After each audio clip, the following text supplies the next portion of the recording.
Hi everyone.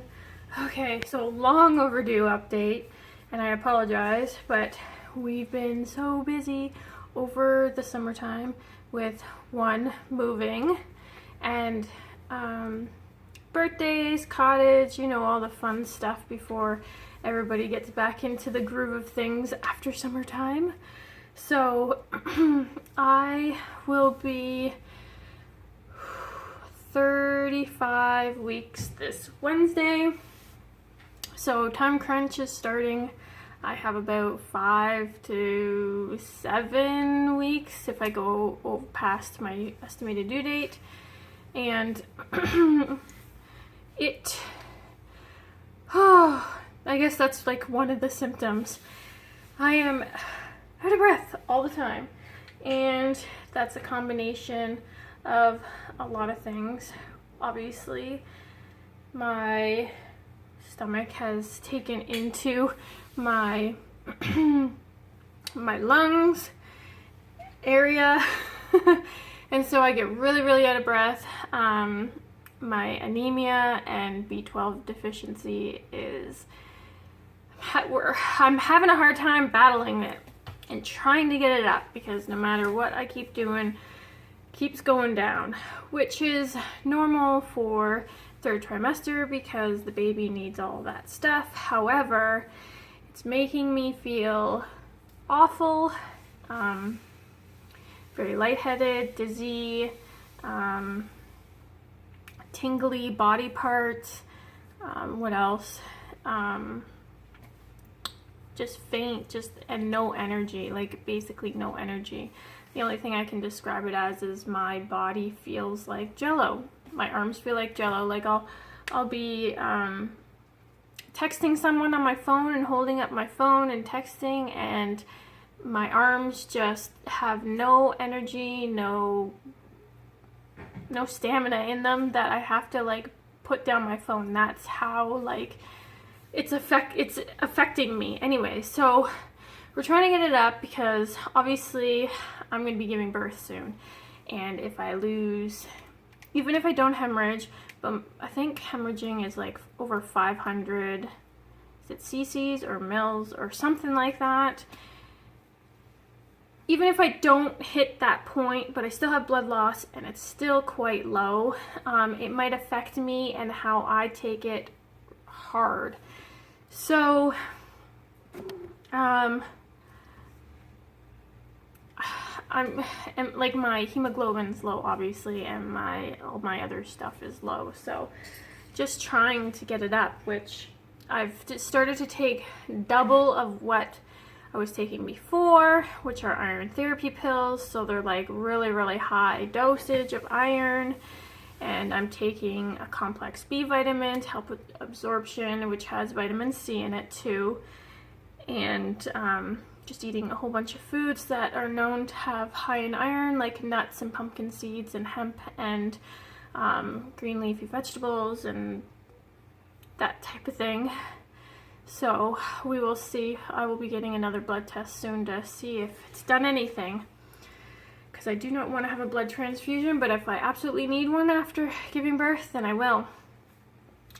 A next topic, I guess you could say, is Vbac. Where is the birth going to be? And since the get-go, we had been wanting a home birth, but because of some circumstances, which I'm not going to go into crazy detail, but the health of the baby needs to have 48 hours to 72 hours post-birth monitoring, or just like watch over. And unfortunately, my midwife cannot offer that, and I don't want it to be the point where, say it's 12 hours after giving birth at home, and I page the midwife, she comes, she says, I think you kind of have to go to the hospital because this is concerning. I don't want to have to transfer to the hospital like that, especially since how I don't take post-birth very well, especially after my first, because I passed out quite a bit, because I also struggle with low blood pressure. So And even now, I'm like, oh, I just want to lie down. But,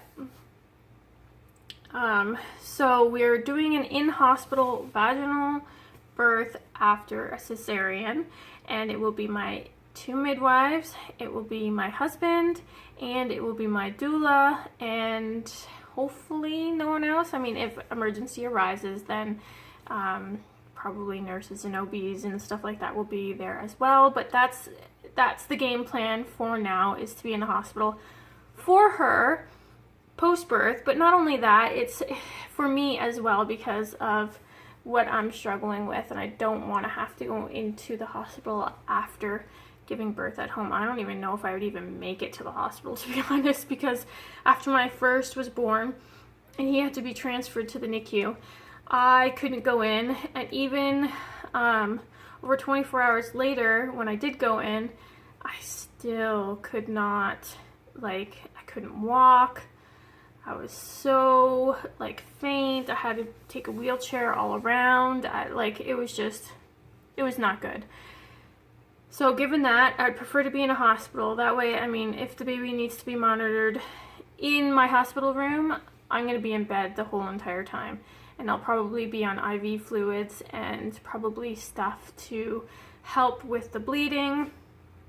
So I don't take too hard of a hit when it comes to that. And if anything arises, then obviously I have the OR just in case I need an emergency C-section for whatever reason. I'm crossing my fingers that doesn't happen, but you never know.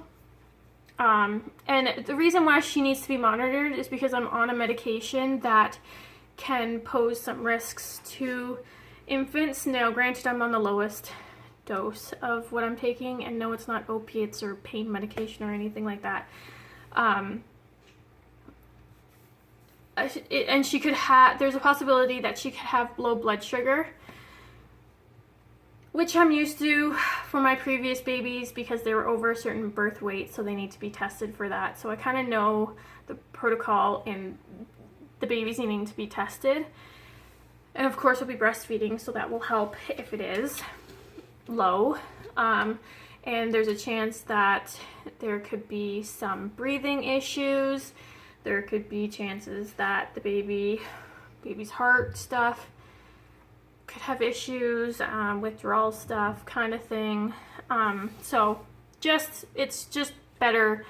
The baby kind of dictated where we're gonna birth. And of course for me, and logically makes sense that wherever is the safest for the baby regards to all that health risk stuff, it's better to be at the hospital, and for me as well.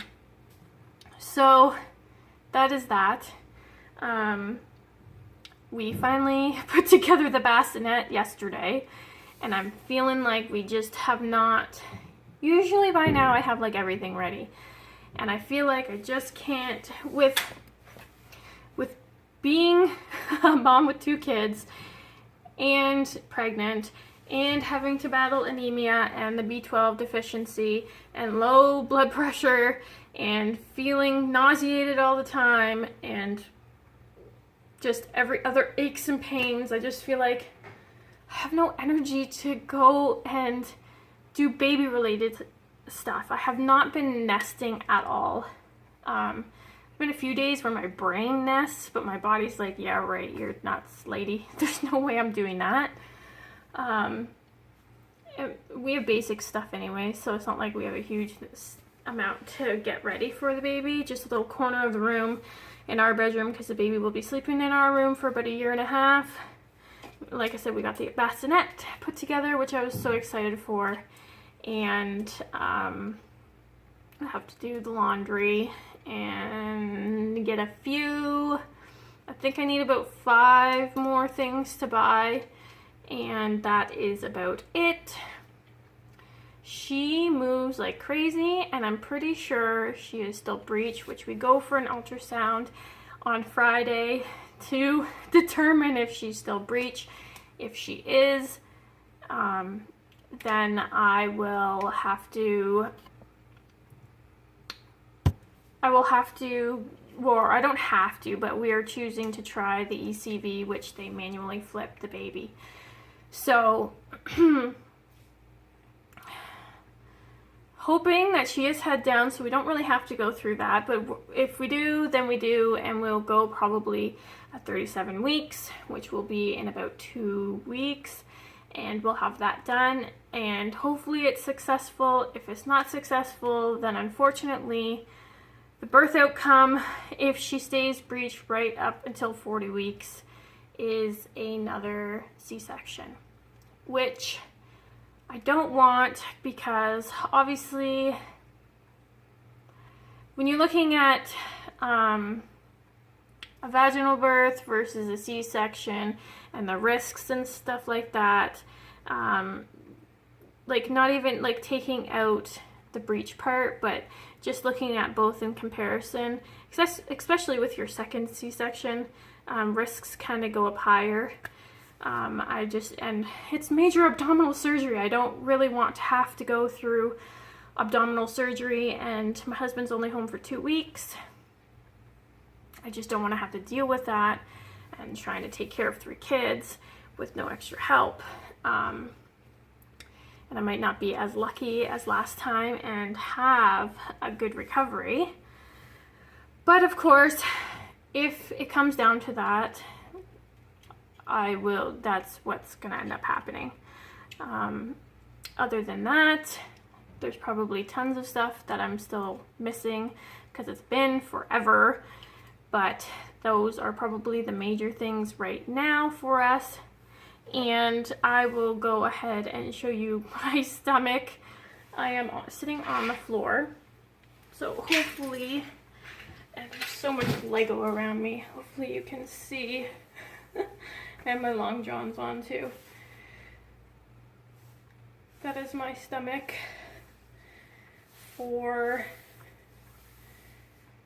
almost 35 weeks pregnant. So that is all, and I hope everyone is doing great. If you want to follow me more in depth, because I do have Instagram, I do post quite a bit on there. It is Cosmo, all lower cases, .fields, all lower cases again, and my Instagram should come up, and then just request to add me. And you can follow, I do periodically do little updates on the pregnancy that way, so way more than here, and you would probably see when baby comes on there rather than YouTube. So anyways, I've missed you guys, and I hope everyone is doing well and having a good fall. Well, I guess it's not fall until the end of the week, but almost. Hopefully the weather is not so hot where you are, because it's still hot here. And I'm hoping next week is much cooler, because it would make this pregnant lady feel better, or at least remotely a little bit. Anyways, I will talk to you guys later. Bye.